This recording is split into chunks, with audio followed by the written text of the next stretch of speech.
المرزوقي، مدير إدارة مركز خدمات نقل الدم والأبحاث الشارقة، وهو المركز الرئيسي لخدمات نقل الدم في وزارة الصحة.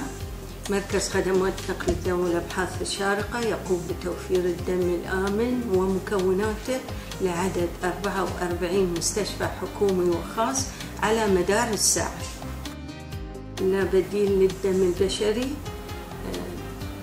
فنتوجه إلى أفراد المجتمع للتبرع بالدم لإنقاذ حياة المرضى في المستشفيات، والمتبرع بالدم يجب أن يكون فخور بالتبرع بالدم، لأنه ينقذ حياة بتبرع واحد ينقذ حياة 4 أشخاص في المستشفيات. My name is Kifa. I'm working here in Sharjah Blood Transfusion and Research Center in Sharjah, located in Sharjah. I am lab technician. Here in our center we are just taking the blood from the donors. Those donors, they have some criteria to accept them. First of all, they should to be residents here. They have any ID with them, valid from UAE. First of all, they will come, donors, they will come for in the reception and they will give them ID. The receptionist, he will register them in our software. After that, it will be issued for them a card like this card. Okay, it will register their names and the file number, and other procedure will follow. Like after the donor is being registered, he will come to our blood donation area. Then we will take from him a sample, blood sample. This sample, it will show how much the white blood cells and the hemoglobin level and other platelets count. All this one, after screening, we'll just know if the donor is able to give blood or not. And we'll give them as well questionnaires like this. This questionnaire, it will be valid in Arabic and English. After we review the questionnaire, if there is any questions which is not allowed him to give blood, of course we will inform him. This is for the safety for the donor and for the patient that he will take the blood. Then after that, if the result of his blood test is okay, we'll just take his blood pressure and the pulse and temperature. If everything is in the normal value, we'll just let him to give blood. He will come to this area here and we'll prepare for him a blood bag. Of course, each donor, he has his own blood bag. This blood bag, it will be used only one time. Okay, as you see here, it's sealed. Okay, we'll just remove this cover and we'll register the data of the donor, the blood group, and his unit number, and it will be barcoded. We have here barcode machine. It will just we'll just stick these barcodes on the bags. We have here, I'll just show you how many bags we have. We'll just remove it like this. This bag, it's composed of 4 bags. Of course, we will take only 1 bag from the donor, which is the first one, and the other 3 bags will make a component. Okay, this component, it's the first one for the RBCs, okay, and the other one for plasma, and the other one for the platelets. So three patients, they can get the benefits of the donor, blood donor. Okay. The amount of the blood that we will take from the donor is 450 ml. The 400 ml that we will take from the donor, it will be suitable with the anticoagulant which is exists here in the bag. Okay.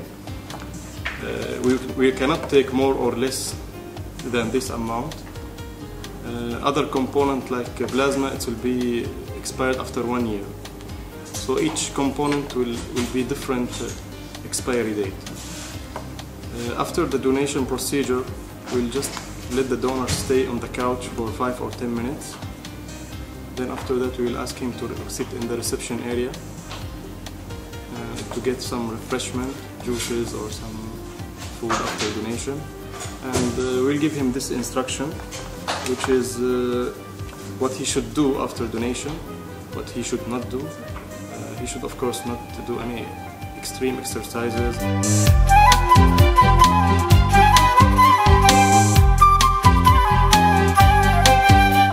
After collecting blood sample from the donor, there is three kinds of sample. One sample will be processed in the hematology section for blood grouping and antibody screening.